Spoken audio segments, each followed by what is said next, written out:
بسم اللہ الرحمن الرحیم۔ حضرت مطر بن اقام بیان کرتے ہیں، رسول اللہ صلی اللہ علیہ وسلم نے فرمایا، جب اللہ کسی بندے کے متعلق فیصلہ فرماتا ہے کہ اسے فلاں جگہ موت آ جائے تو وہ اس شخص کے لیے اس جگہ کوئی ضرورت پیدا کر دیتا ہے۔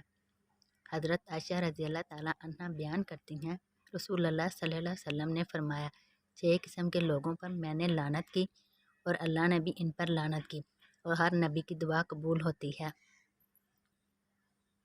اللہ کی کتاب میں اضافہ کرنے والا، اللہ کی تقدیر کو جھٹلانے والا، طاقت کے بل بوتے پر مسلط ہونے والا شخص تاکہ وہ کسی ایسے شخص کو معزز بنائے جسے اللہ نے ذلیل بنایا ہو، اور کسی ایسے شخص کو ذلیل بنا دے جسے اللہ نے معزز بنایا ہو۔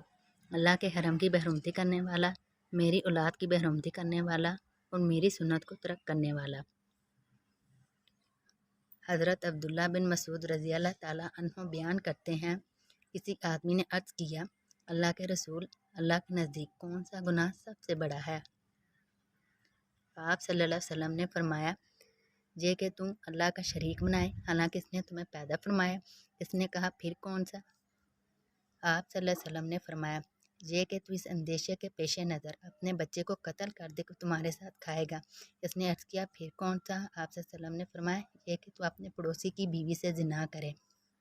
اللہ نے اس مسئلے کی تصدیق میں یہ آیت نازل فرمائی، اور وہ لوگ جو اللہ کے ساتھ اور معبودوں کو نہیں پکارتے اور جس کے قتل کرنے کو اللہ نے حرام قرار دیا ہے، اسے ناحق قتل نہیں کرتے اور نہ ہی وہ زنا کرتے ہیں۔